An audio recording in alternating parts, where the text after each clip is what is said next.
शुक्लाम्बरधरं विष्णुं शशिवर्णं चतुर्भुजं प्रसन्नवदनं ध्यायेत् सर्वविघ्नोपशान्तये। व्यासं वसिष्ठनप्तारं शक्तेः पौत्रमकल्मषं पराशरात्मजं वन्दे शुकतातं तपोनिधिम्। व्यासाय विष्णुरूपाय व्यासरूपाय विष्णवे नमो वै ब्रह्मनिधये वासिष्ठाय नमो नमः। अविकाराय शुद्धाय नित्याय परमात्मने सदैकरूपरूपाय विष्णवे सर्वजिष्णवे यस्य स्मरणमात्रेण जन्म संसारबन्धनात् विमुच्यते। नमस्तस्मै विष्णवे प्रभविष्णवे। ॐ नमो विष्णवे प्रभविष्णवे। श्रीवैशम्पायन उवाच श्रुत्वा धर्मानशेषेण पावनानि च सर्वशः युधिष्ठिरः शान्तनवं पुनरेवाभ्यभाषत। युधिष्ठिर उवाच किमेकं दैवतं लोके किं वाप्येकं परायणम् स्तुवन्तः कङ्कमर्चन्तः प्राप्नुयुर्मानवा शुभम्। को धर्मः सर्वधर्माणां भवतः परमो मतः किं जपन्मुच्यते जन्तुर्जन्म संसारबन्धनात्। श्रीभीष्म उवाच जगत्प्रभुं देवदेवमनन्तं पुरुषोत्तमं स्तुवन्नाम सहस्रेण पुरुषः सततोत्थितः तमेव चार्चयन् नित्यं भक्त्या पुरुषमव्ययम् ध्यायन् स्तुवन् नमस्यंश्च यजमानस्तमेव च अनादिनिधनं विष्णुं सर्वलोकमहेश्वरम् लोकाध्यक्षं स्तुवन् नित्यं सर्वदुःखातिगो भवेत्। ब्रह्मण्यं सर्वधर्मज्ञं लोकानां कीर्तिवर्धनम् लोकनाथं महद्भूतं सर्वभूतभवोद्भवम् एष मे सर्वधर्माणां धर्मोऽधिकतमो मतः यद्भक्त्या पुण्डरीकाक्षं स्तवैरर्चेन्नरः सदा। परमं यो महत्तेजः परमं यो महत्तपः परमं यो महद्ब्रह्म परमं यः परायणम् पवित्राणां पवित्रं यो मङ्गलानां च मङ्गलम् दैवतं देवतानां च भूतानां यो व्ययः यतः सर्वाणि भूतानि भवन्त्यादियुगागमे यस्मिंश्च प्रलयं यान्ति पुनरेव युगक्षये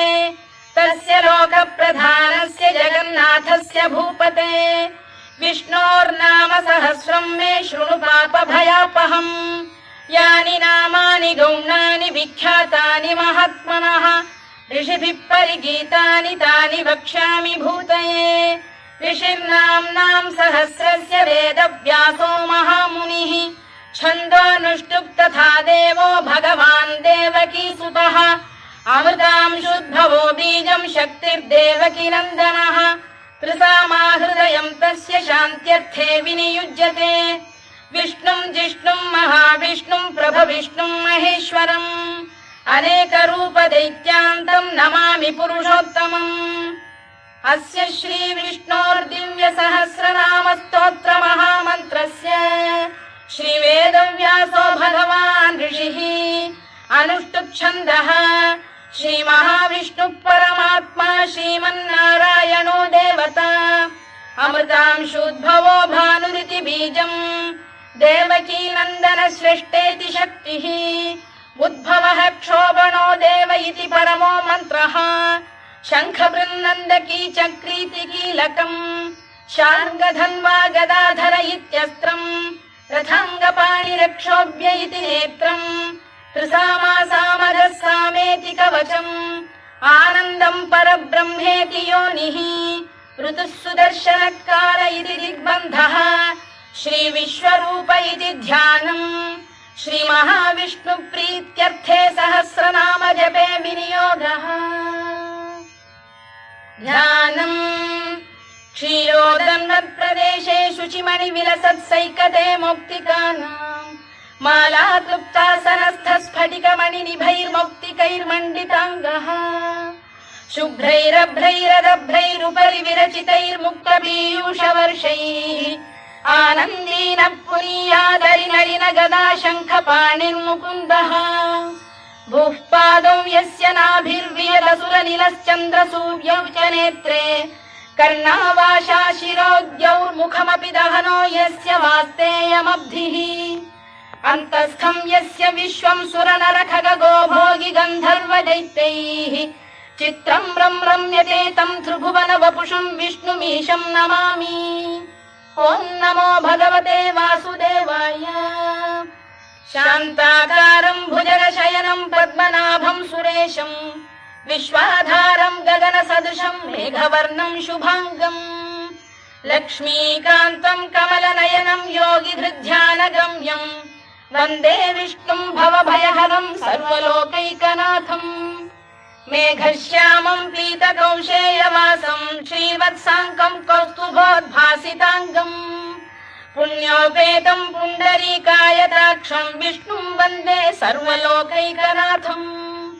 नमः समस्तभूतानामादिभूताय भूभृते अनेकरूपरूपाय विष्णवे प्रभविष्णवे सशङ्खचक्रं सकिरीटकुण्डलं सपीतवस्त्रं सरसीरुभेक्षणं सहारवक्षस्थलशोभिकौस्तुभं नमामि विष्णुं शिरसा चतुर्भुजम्। छायायां पारिजातस्य हेमसिंहासनोपरि आसीनमम्बुदश्याममायताक्षमलङ्कृतम् चन्द्राननं चतुर्बाहुं श्रीवत्साङ्कितवक्षसम् रुक्मिणी सत्यभामाभ्यां सहितं कृष्णमाश्रये।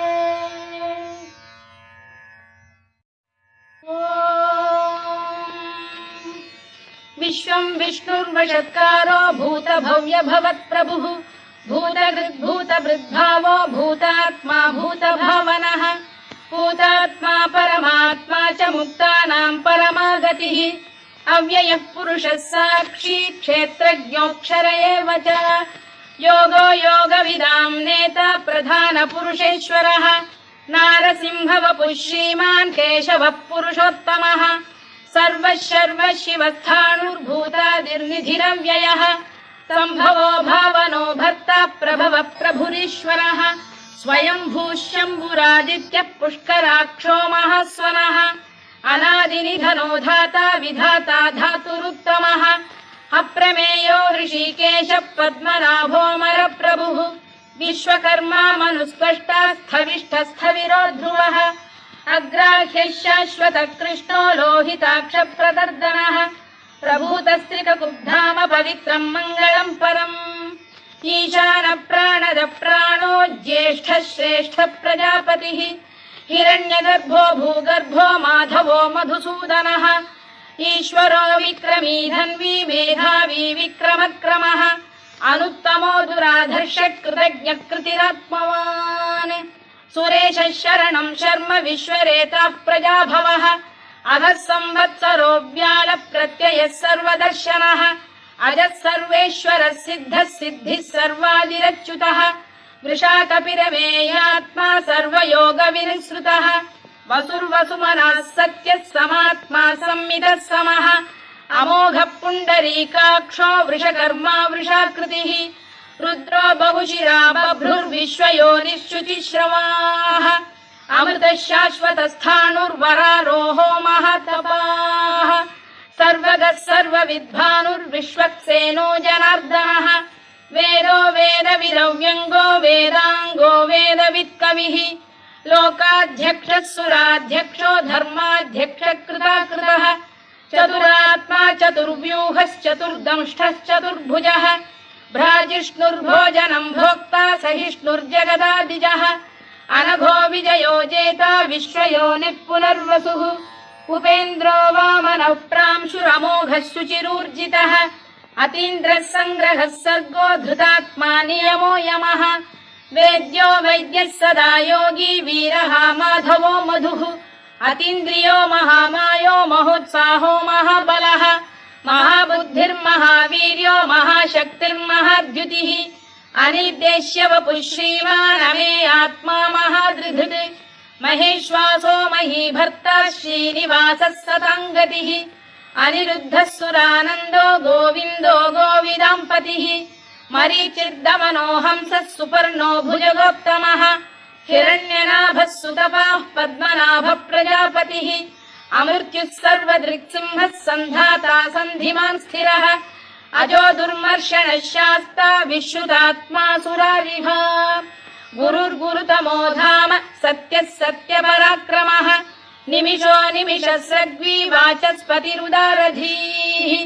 अग्रणीर्ग्रामणी श्रीमान् न्यायो नेता समीरणः सहस्रमूर्धा विश्वात्मा सहस्राक्षः सहस्रपात्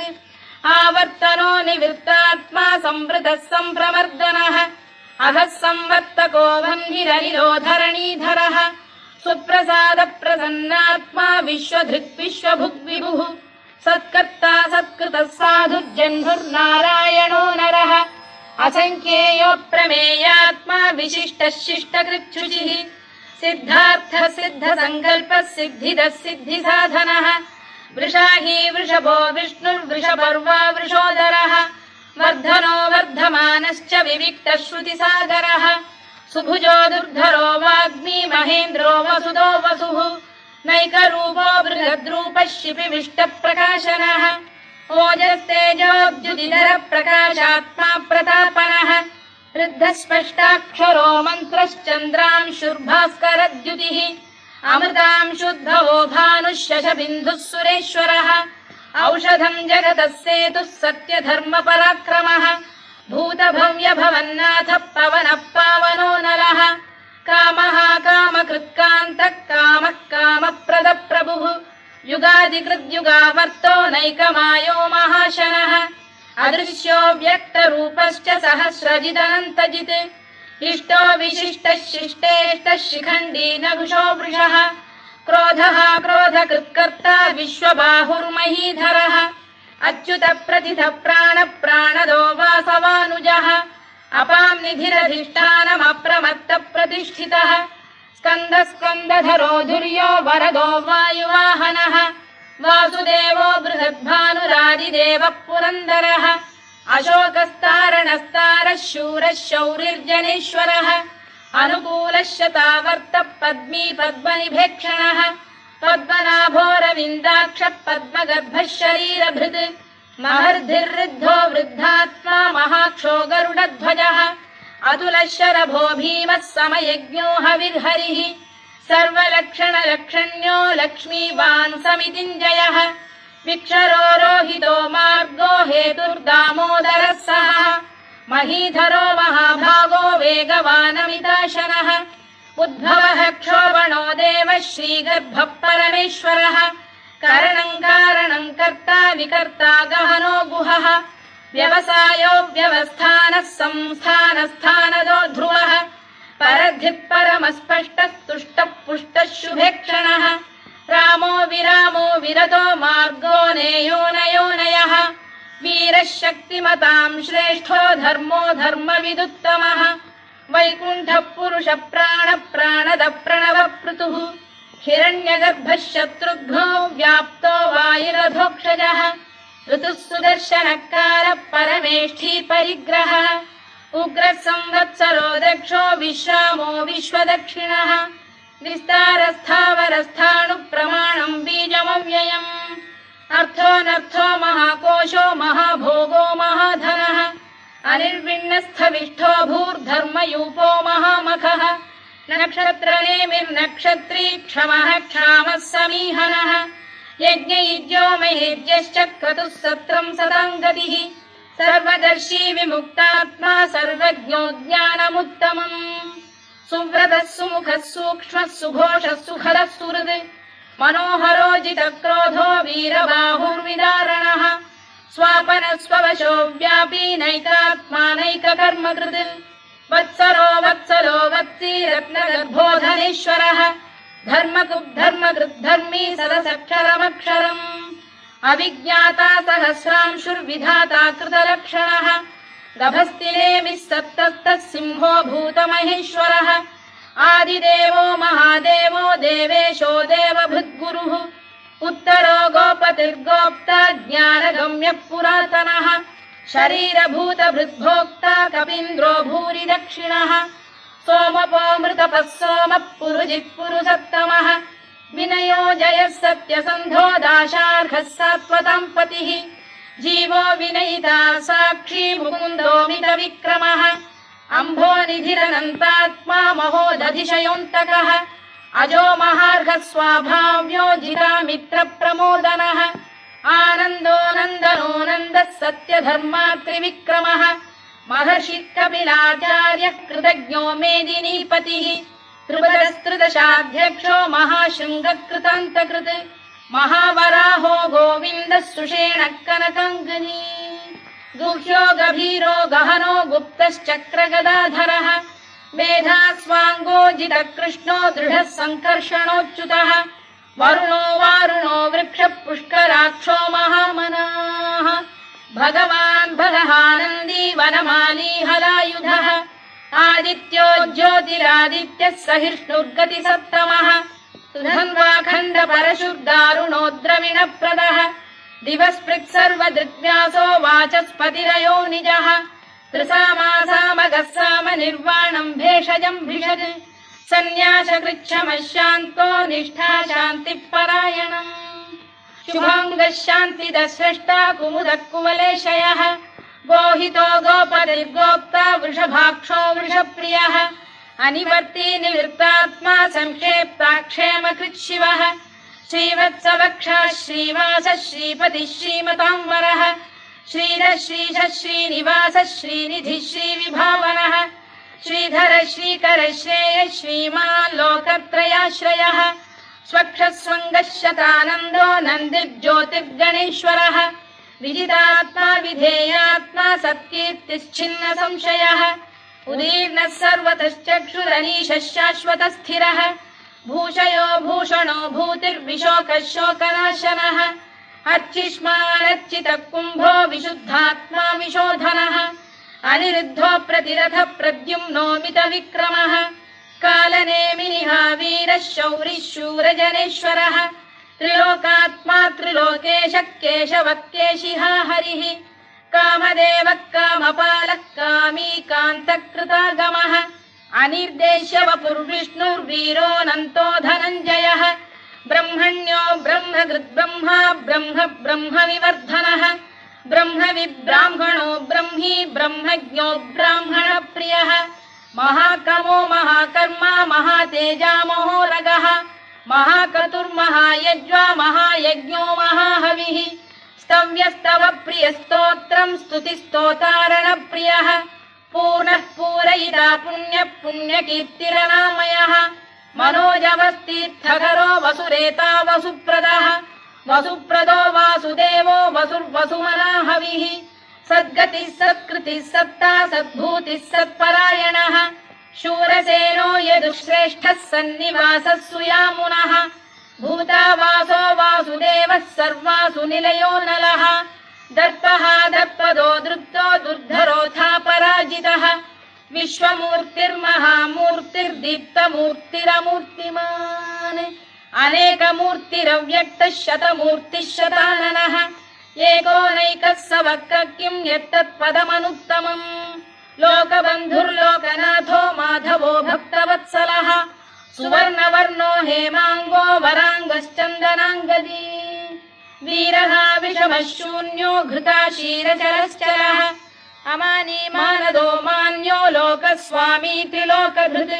सुमेधा मेधजो धन्यः सत्यमेधाधराधरः तेजो वृषोद्युतिधरः सर्वशत्रभृताम्बरः प्रग्रहो निग्रहो व्यग्रो नैकशृङ्गो गदाग्रजः चतुर्मूर्तिश्चतुर्बाहुश्चतुर्व्यूहश्चतुर्गतिः चतुरात्मा चतुर्भावश्चतुर्वेदविदेकपात् समावर्तो निवृत्तात्मा दुर्जयो दुरतिक्रमः दुर्लभो दुर्गमो दुर्गो दुरावासो दुरारिः शुभाङ्गो लोकसारङ्गः स्तुतन्तु वर्धनः इन्द्रकर्मा महाकर्मा कृतकर्मा कृतागमः उद्भवः सुन्दरः सुन्दो रत्ननाभः सुलोचनः अर्को वाजसनः शृङ्गी जयन्तः सर्वविजयी सुवर्णबिन्दुरक्षोभ्यः सर्ववागीश्वरेश्वरः महाह्रदो महागर्तो महाभूतो महानिधिः कुमुदः कुन्दरः कुन्दः पर्जन्यः पावनो निलः अमृताशोऽमृतवपुः सर्वज्ञः सर्वतोमुखः सुलभः सुव्रतः सिद्धः शत्रुजिच्छत्रुतापनः न्यग्रोधोदुम्बरोश्चतश्चाणूरान्ध्रैषूदनः सहस्रार्चिः सप्तजिह्वः सप्तैधा सप्तवाहनः अमूर्तिरनघोचिन्त्यो भयकृद्भयनाशनः अणुबृहत्कृशस्थूलो गुणभृन्निर्गुणो महान् अधृतस्वधृतस्वास्य प्राग्वंशो वंशवर्धनः धारभृत्कथितो योगी योगीशः सर्वकामदः आश्रमश्रमणः क्षामः सुपर्णो वायुवाहनः धनुर्धरो धनुर्वेदो दण्डो दमयिता दमः अपराजितः सर्वसहो नियन्ता नियमो यमः सत्त्ववान् सात्विकः सत्यः सत्यधर्मपरायणः अभिप्रायप्रियार्होः प्रियकृत्प्रीतिवर्धनः विहाय सगदिर्ज्योतिः सुरुचिर्पुतभुग्विभुः रविर्विरोचनः सूर्यः सवितारविलोचनः अनन्तो हुतभुग्भोक्ता सुखदो नैकजोऽग्रजः अनिर्विण्णः सदामर्षी लोकाधिष्ठानमद्भुतः सनातनतमः कपिलः कपिरव्ययः स्वस्तिदः स्वस्तिकृत् स्वस्तिः स्वस्ति भुक् स्वस्ति दक्षिणः आरौद्रः कुण्डली चक्री विक्रम्यूर्जितशासनः शब्दातिगः शब्दसः शिशिरः शर्वरीकरः अक्रूरपेशलो दक्षो दक्षिणः क्षमिणाम्बरः विद्वत्तमो वीतभयः पुण्यश्रवणकीर्तनः उत्तारणो दुष्कृतिः पुण्यो दुःस्वप्ननाशनः वीरः रक्षणः सन्तो जीवनपर्यवस्थितः अनन्तरूपोऽनन्तश्रीर्जितमन्युर्भयापहः चतुरश्रो गभीरात्मा विदिशो व्यादिशो दिशः अनादिर्भूर्भुवो लक्ष्मी सुवीरो रुचिराङ्गदः जननो जनजन्मादिर्भीमो भीमपराक्रमः आधारनिलयो धाता पुष्पहास प्रजागरः ऊर्ध्वरः सत्पथाचार प्राणरः प्रणवप्रणः प्रमाणं प्राणनिलय प्राणभृत्प्राणजीवनः तत्त्वं तत्त्वविदेकात्मा जन्म मृत्युजरातिगः भूर्भुवः स्वस्तरुस्तारः सविता प्रपितामहः यज्ञो यज्ञपतिर्यज्वा यज्ञाङ्गो यज्ञवाहनः यज्ञभृद्यज्ञकृद्यज्ञी यज्ञभुग्यज्ञसाधनः यज्ञान्तकृद्यज्ञगुह्यमन्नमन्नाद एव च आत्मयोनिः स्वयं जातो वैखानः सामगायनः देवकीनन्दनः स्रष्टा क्षितीशः पापनाशनः शङ्खबृन्नन्दकी चक्री शार्ङ्गधन्वा गदाधरः रथाङ्गपाणिरक्षोभ्यः सर्वप्रहरणायुधः सर्वप्रहरणायुध ॐ नम इति वनमाली गरीशाङ्गी शङ्खी चक्री च नन्दकी श्रीमान्नारायणो विष्णुर्वासुदेवोऽभिरक्षतु वनमाली गरीशाङ्गी शङ्खी चक्री च नन्दकी श्रीमान्नारायणो विष्णुर्वासुदेवोऽभिरक्षतु वनमाली गरीशाङ्गी शङ्खी चक्री च नन्दकी श्रीमान्नारायणो विष्णुर्वासुदेवोऽभिरक्षतु इतीदं कीर्तनीयस्य केशवस्य महात्मनः नाम्नां सहस्रं दिव्यानामशेषेण प्रकीर्तितम् य इदं शृणुयात् नित्यं यश्चापि परिकीर्तयेत् नाशुभं प्राप्नुयात् किञ्चित् सोमुत्प्रेह च मानवः वेदान्तको ब्राह्मणः स्यात् क्षत्रियो विजयी भवेत् वैश्यो धनसमृद्धः स्यात् शूद्रः सुखमवाप्नुयात् धर्मार्थी प्राप्नुयात् धर्ममर्थार्थी चार्थमाप्नुयात् कामानवाप्नुयात् कामी प्रजार्थी चाप्नुयात् प्रजाम् भक्तिमान् यः सदोत्थाय शुचिस्तद्गतमानसः सहस्रं वासुदेवस्य नाम्नामेतत्र कीर्तयेत् यशः प्राप्नोति विपुलं याति प्राधान्यमेव च अचलां श्रियमाप्नोति श्रेयः प्राप्नोत्यनुत्तमम् न भयं क्वचिदाप्नोति वीर्यं तेजश्च विन्दति भवत्य रोगोद्युतिमान् बलरूपगुणान्वितः रोगार्तो मुच्यते रोगात् बद्धो मुच्येत बन्धनात् भयान्मुच्येत भीतस्तु मुच्येतापन्न आपदः दुर्गाण्यतितरत्याशु पुरुषः पुरुषोत्तमम् सुवन्नाम सहस्रेण नित्यं भक्तिसमन्वितः वासुदेवाश्रयो मर्त्यो वासुदेवपरायणः सर्वपापविशुद्धात्मा याति ब्रह्म सनातनम् न वासुदेव भक्तानामशुभं विद्यते क्वचित् जन्म मृत्युजरा व्याधि भयं नैवोपजायते इमं स्तवमधीयानः श्रद्धा भक्ति समन्वितः युज्येतात्मसुखक्षान्तिः श्रीधृतिस्मृतिकीर्तिभिः न क्रोधो न च मात्सर्यं न लोभो न शुभामतिः भवन्ति कृतपुण्यानां भक्तानां पुरुषोत्तमे द्यौः स चन्द्रार्कनक्षत्राखं दिशो भूर्महोदधिः वासुदेवस्य वीर्येण विधृतानि महात्मनः ससुरासुरगन्धर्वं स यक्षोरगराक्षसम् जगत्वशे वर्ततेदं कृष्णस्य सचराचरम् इन्द्रियाणि मनो बुद्धिः सत्त्वं तेजो बलं धृतिः वासुदेवात्मकान्याहुः क्षेत्रं क्षेत्रज्ञ एव च सर्वागमानामाचार प्रथमं परिकल्पते आचार प्रभवो धर्मो धर्मस्य प्रभुरच्युतः ऋषयः पितरो देवा महाभूतानि धातवः जङ्गमा जङ्गमं चेदं जगन्नारायणोद्भवम् योगो ज्ञानं तथा साङ्ख्यं विद्या शिल्पादिकर्म च वेदाः शास्त्राणि विज्ञानमेतत् सर्वं जनार्दनात् एको विष्णुर्महद्भूतं पृथग्भूतान्यनेकशः त्रीन् लोकान् व्याप्य भूतात्मा भुङ्क्ते विश्वभुवव्ययः इमं स्तवं भगवतो विष्णोर्व्यासेन कीर्तितम् पठेद्य इच्छेत् पुरुषः श्रेयत् प्राप्तुं सुखानि च विश्वेश्वरमजं देवं जगतः प्रभुमव्ययम् भजन्ति ये पुष्कराक्षं न ते यान्ति पराभवम् न ते यान्ति पराभवम् ओन्नम इति अर्जुनोवाच पद्मपत्र विशालाक्ष पद्मनाभ सुरोत्तमा भक्तानामनुरक्तानां त्राता भव जनार्दन श्रीभगवानुवाच यो मां नाम सहस्रेण स्तोतुमिच्छति पाण्डव सोऽहमेकेन श्लोकेन स्तुत एव न संशयः स्तुत एव न संशयोऽन्नम इति व्यास उवाच वासनाद् वासुदेवस्य वासितं भुवनत्रयम् सर्वभूतनिवासोऽसि वासुदेव नमोऽस्तु ते वासुदेव नमोऽस्तु ते ओन्नम इति पार्वत्युवाच केनोपायेन लघुना विष्णोर्नाम सहस्रकम् पठ्यते पण्डितैर्नित्यं श्रोतुमिच्छाम्यहं प्रभो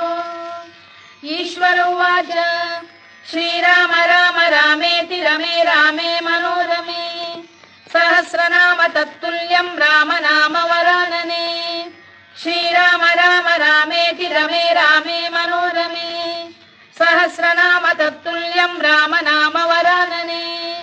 श्रीराम राम रामेति रमे रामे मनोरमे सहस्रनाम तत्तुल्यं राम नाम वरानने राम नाम वरानन ओन्नम इति ब्रह्मोवाच नमोऽस्त्वनन्ताय सहस्रमूर्तये सहस्रपादाक्षि शिरोरुबाहवे सहस्रनाम्ने पुरुषाय शाश्वते सहस्रकोटियुगधारिणे नमः सहस्रकोटियुगधारिणे नम ओन्नम इति सञ्जय उवाच यत्र योगेश्वर कृष्णो यत्र पार्थो धनुर्धरः तत्र श्रीविजयो भूतिर्ध्रुवा नीतिर्मतिर्मम श्रीभगवानुवाच अनन्याश्चिन्तयन्तो मां ये जनाः पर्युपासते तेषां नित्याभियुक्तानां योगक्षेमं वहाम्यहम् परित्राणाय साधूनां विनाशाय च दुष्कृतां धर्म संस्थापनार्थाय सम्भवामि युगे युगे आर्ता विषण्णाः शिथिलाश्च भीता घोरेषु च व्याधिषु वर्तमानाः संकीर्त्य नारायण शब्दमात्रं विमुक्तदुःखाः सुखिनो भवन्तु कायेन वाचा मनसेन्द्रियैर्वा बुद्ध्यात्मना वा प्रकृते स्वभावात्